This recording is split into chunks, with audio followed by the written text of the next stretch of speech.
Disorder from milk, দুধ খেলে সহ্য হয় না বাচ্চাদের।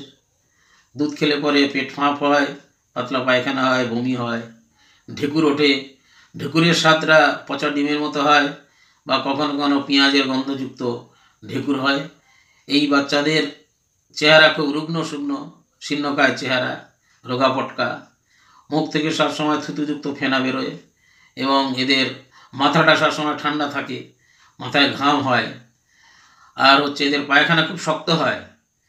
বিশেষ করে টিথিং চিলড্রেন, যাদের দাঁত উঠছে বা দাঁত ওঠার পর থেকে যে কিছুদিন, 1 বছর 2 বছর পর্যন্ত তাদের এই ঘটনাটা দেখা যায়। পায়খানা খুব শক্ত, ছাগলের পায়খানার মতো বা ভেড়ার পায়খানার মতো হয়, গুডলি গুডলি শক্ত শক্ত, এবং পেটে ব্যথা হয়।